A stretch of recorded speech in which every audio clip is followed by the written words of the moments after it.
One thing I look forward to every summer is the outdoor green markets. I really enjoy the local offerings of fresh fruits, vegetables, baked goods, and so much more. My favorite table is this one seller of jams, and only a few years ago, they offered just 3 basic flavors: strawberry, blueberry, and raspberry. Personally, I gravitate toward the strawberry jam, but they're all delicious. And every year they would add a new flavor. So this year, when the green market opened, lo and behold, they now offered 16 flavors, of which included the likes of grape and rhubarb, apricot and maple, apple walnut, mixed berry, blackberry peach, lemon marmalade, plum orange, and other exciting flavors. To help you make a choice, the seller provides free tastings, and I must have tasted almost all of them. And I can tell you, I was delighted by every one of them. But here's the strangest thing. I ended up walking away without buying a single jar. We're going to discuss how the number of choices and how they are presented to you impact your financial decision making. Today on FinWizdom.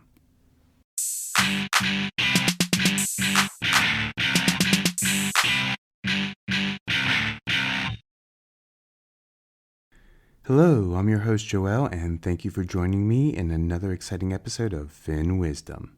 Today's episode is fittingly named, I've Changed My Mind. One of the advantages of living in a democracy and the many freedoms we are awarded is the freedom of choice, which extends to the products and services available to us. Just think about how many places you can go food shopping in a 10-mile radius from your own home, or the number of hair salons, the places you can buy a cup of coffee, or someone to fix your plumbing, and just think about all the mind-numbing choices we have at our fingertips when we connect online. Having choices is a blessing and a curse all at the same time. As an example, I tend to make my own tomato sauce these days, but to save time, I always like to have a pre-made jar in the cupboard in a pinch. But have you walked down the aisle of a grocery store for tomato sauce?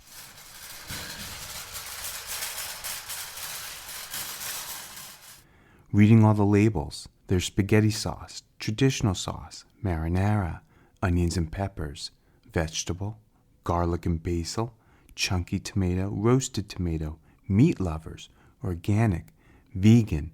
The list is endless, and that's all just the variety under one brand.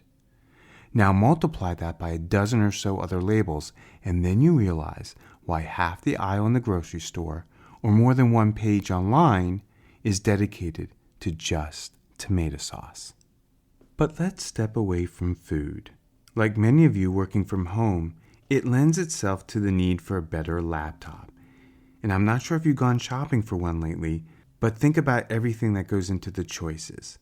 How that laptop will be used and the speed you need, the types of Wi-Fi bands, the size of the screen, the amounts of running memory, the amount of storage memory, the software platforms, the types of chips that are offered, whether it's a touchscreen, cloud-based tablet, the plugins, the keyboard. Did we even talk about colors yet? And what about choices when it comes to shopping for a new car? What size engine are you looking for? The fabric of the seats, the fuel efficiencies. Do you want a sunroof, roof racks, cargo space, digital dashboard options? What about the model, the make, and the year? Should we talk about colors again? I have to stop here because the examples are exhausting and my mind is racing with so many scenarios where the appeal of freedom of choice can actually become quite restraining. And this feeling of overload is called choice paralysis. When it comes to managing your money, there is a world of information, tools, and advice at your disposal that are there to help you make sound decisions about your finances. Yet despite all these resources and the intent to help you select the appropriate solution aligned to your goals and objectives, choice paralysis can trip you up.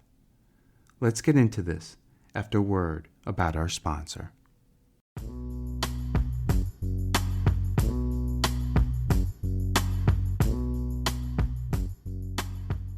Hi everyone, I just wanted to take this minute to personally thank my sponsor, DNA Behavior, for their support of FinWizdom. Anyone listening to this podcast understands the influences behavior has on relationships between employers and employees with clients.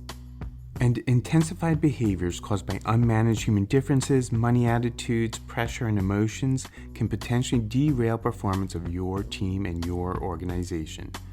So to improve your organization's ability to communicate, increase its probability of success, and to improve client engagement, well, that's where DNA Behavior comes into the picture. Intuition is great, but it doesn't measure behavior, particularly in this virtual world, but DNA Behavior's tech solutions do. So explore the behavioral insights that have enhanced over 31 million relationships worldwide, accelerating human performance with every connection. Visit DNABehavior.com to learn how their proactive approach can take your organization to the next level. Welcome back to today's episode, I've Changed My Mind. In the financial world, choice paralysis comes in many forms. I mentioned before the break that we are fortunate to have access to a plethora of financial information out there. But unfortunately, it may not be organized in a way that is easy to analyze or applicable to your specific financial needs, even with the good intentions to either efficiently borrow money or to make sound investments. Even people with higher levels of financial acumen can get tripped up by loan options. In many of the FinWizdom episodes, I've cited mortgages for one reason or another. The reason for the continual focus is because in all likelihood, a home may be the largest purchase and loan commitment you may ever have in your life. And the decisions you make in terms of lending can have a significant impact on your wallet, especially when we are talking about loans that take 15 to 30 or more years to pay off. And when it comes to choice paralysis, mortgages are right in there. Forget about the exhausting efforts to find your perfect abode. Financial options can be overwhelming. In terms of mortgages, you need to consider a number of types that include conventional, fixed rate, adjustable, jumbo, government-backed, 10-year, 15-year, 30-year, 40-year terms, no points, with points, preferred rates, waived closing costs, and as of June 2021, there are approximately 4,430 commercial banks, 640 savings institutions, and 5,160 credit unions in the United States waiting to lend you money. Now, you won't find it difficult to obtain information on any of these mortgage options, but you definitely are challenged by the number of choices. Let's talk about the science of choices. Richard Thaler, who is considered a foundational leader in behavioral economics, along with Cass Sunstein, another well-known influencer in the field, are often cited for their work and research that defined what is known as choice architecture. It's outlined in a book they authored back in 2008 that's entitled Nudge. So, what is choice architecture? Let's use an analogy to help explain it. In the digital world, including social media, building a website or an app, mapping a customer journey, and conducting user testing helps to analyze and recognize the path one may take subject to the way information is presented. The intent is to organize, structure, and label content in a way that supports usability and findability to improve engagement, and in the end, provide a desirable experience and outcomes for users. This science is called information architecture.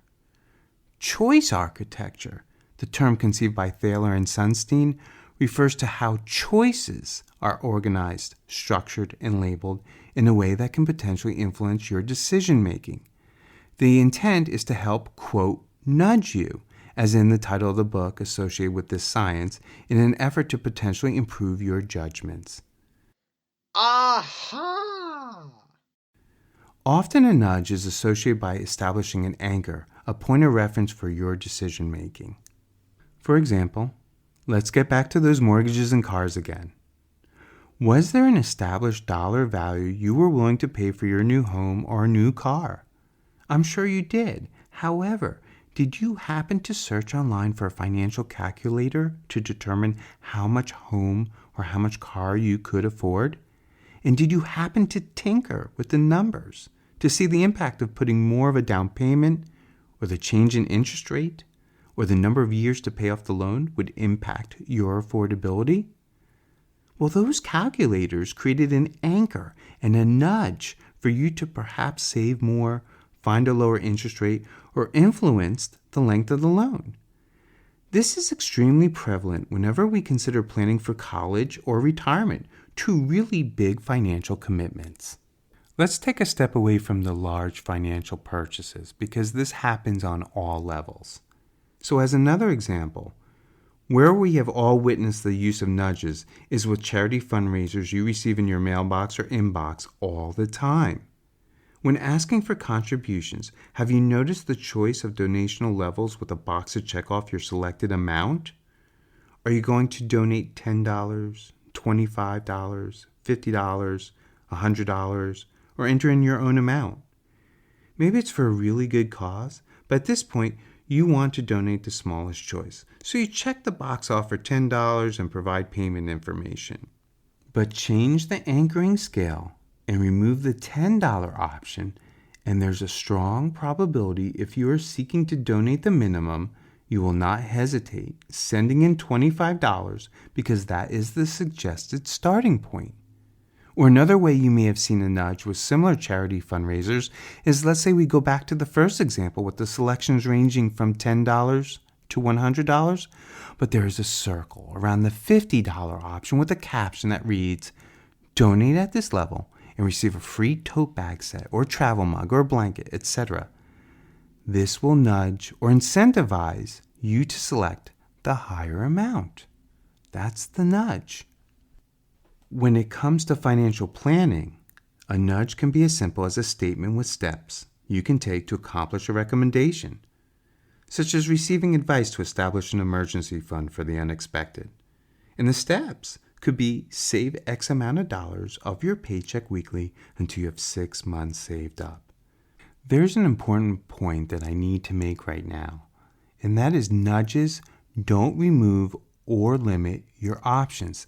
They simply entice you to make certain decisions. And this brings me back to the teaser intro of this episode and why, with all the nudges to buy a variety of jams, caused me to have choice paralysis. Most sales and marketing initiatives assume that the more choices offered will increase the likelihood customers will be able to find just the right thing. The intent of the seller of the jams, I am sure, was to give me a free taste to influence a purchase. Oddly enough, there's actually research that was conducted with jams that mirror my personal experience. Let's talk about that study after a message about our sponsor.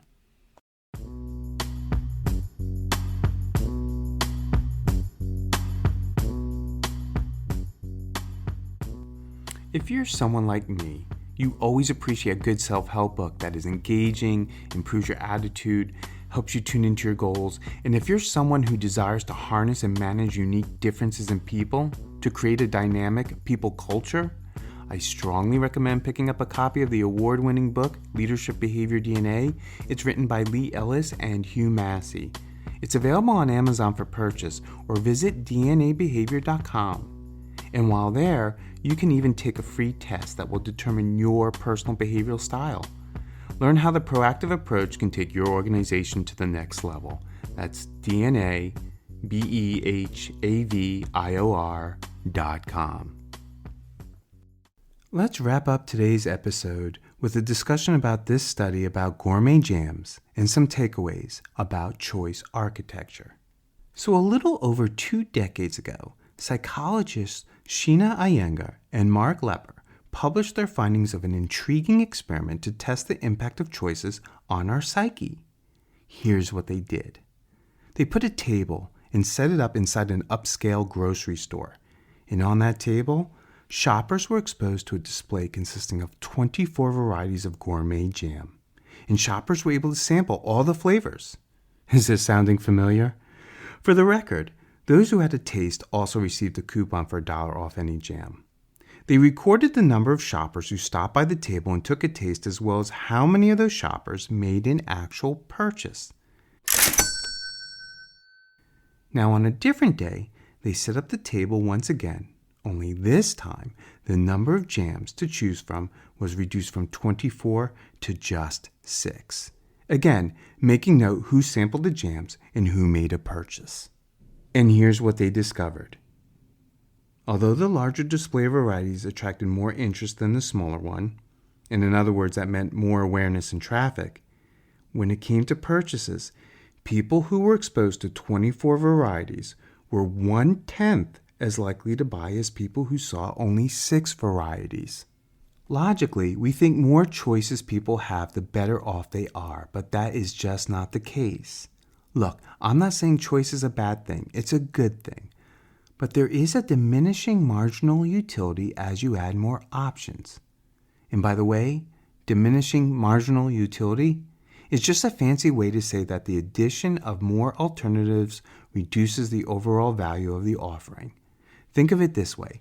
It's raining and you need an umbrella. You definitely need one, but once you find one that satisfies the need, the more umbrellas with additional functionality subtracts a little less to the overall benefit you would receive from a choice that simply will keep you dry. So when it comes to financial decision making, how can you make choice architecture work for you? Well, you may not realize it, but it's everywhere. Many financial institutions and financial resources implement choice architecture to one degree or another. Nudges come in the form of number of choices, decision aids such as financial calculators, defaults, and additional selection bases on time of triggers. So let's start with nudges in terms of number of choices. And a good example where to start is credit cards. There must be dozens of card variations out there, but we often associate specific financial firms or brands with particular benefits, and that's intentional. Each organization can offer anything, but not everything. Otherwise, as we discussed, no one would buy. So the nudge is providing an array of credit cards with specific benefits that resonate with particular target audiences. Now, decision aids could be in the form of an incentive. If we stick with our example of credit cards, a decision aid could be anything from free balance transfers, fixed initial rate, additional points when you sign up, travel rewards, maybe it's premium services, etc. Decision aids could also be in the form of financial calculators. I've mentioned earlier about online calculators for how much car or house you could afford, but if you ever invested money, something tells me somewhere along the way you completed what is called a risk tolerance questionnaire. You may not know it by its name, but it's a set of questions that are often asked to help determine how comfortable you are with risk. This decision aid nudges you toward investments that are aligned to how conservative versus aggressive you are about your investment performance. The next is defaults. This is a big one and has been studied heavily for over 10 years. Defaults, when correctly established, are there to help us make decisions that benefit us, but again, do not eliminate the choices. Basically, they're in place to help lead you to a desired action or activity, unless you take an alternative conscious action on your own. Think of your place of employment. You are often encouraged to save for retirement through a 401k or similar program. What's the nudge? Your employer will match a certain percentage of what you put in. Another more assertive use of nudging are defaults. For example, your payroll may automatically put a minimum amount per paycheck into your retirement plan unless you check off a box stating you don't want to invest. This, by the way, is called automatic enrollment approach and has been very successful in helping people save more in their retirement plans. The last useful tool in choice architecture is triggering additional selections at the appropriate time. And I'm going to go back to the risk tolerance questionnaire mentioned a few minutes ago. So let's say you completed a few questions and based on your responses, you are what is considered a moderate investor. Now, you may be asked your age or the age you want to retire. A third, if we're looking at a truly comprehensive financial plan, may ask questions to help determine your behavioral style. Once those additional factors are known, you may receive a set of specific investments to consider. These selections are nudges to help improve the alignment of your investments with your level of risk, behavioral style, and purpose. Now, that's what financial services organizations may be doing, but you may be asking, what can you do for yourself? And an objective of nudges is to build more confidence that the decisions you make are more fulfilling. So knowing this, the first thing I can offer is that you should try as best as possible to reduce the number of selections. This will also help reduce decision fatigue. Now, you probably do a fairly good job of research before you make financial decisions. But a key to this is to use lists to streamline your choices. This is actually also tethered to another tip, which is creating a decision process. That list just mentioned, simply add a column to the left and a column to the right of that list. And on the right, next to each of those choices, add the reason why that particular selection is differentiated or unique to all the others. The column on the left, that's for once your list is completed and for ranking purposes. Another component is to establish a disqualifier criteria. What characteristics of a choice will not be acceptable regardless of its benefits? And here's another tidbit. And you may know it but not be thinking of it right now. But that is to review choices during the time of day when you are most alert and have historically made the best decisions. The next thing to consider, create a deadline. Now, I realize some decisions you encounter need to be made in that moment and not in a day or week or month. But when there is an overwhelming number of choices, you can still set a limit to how many options you are willing to consider and stop once you reach that point. Lastly, when you feel overwhelmed, stop second-guessing yourself and get help. And I don't mean start reading more reviews online or articles on the subject matter. I mean get someone to weigh in who is knowledgeable or that has an impact by your financial decision. I have one caveat with this. Those individuals should be provided with your decision list so they have full information on your rationale. I hope you found today's episode helpful in how choice architecture can help you overcome choice paralysis. So the next time you're deciding on among flavors of jam where all the choices are good choices, but get into a jam over deciding which one you like most, maybe it's a good idea to just ask the seller to surprise you and turn the decision over to them.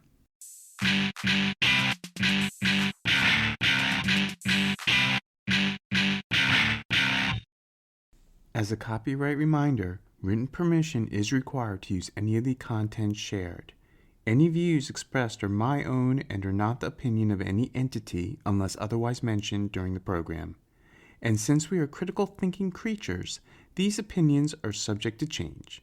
For financial advice, consider consulting a licensed financial professional. And make sure to watch your inbox for the next exciting episode of FinWizdom.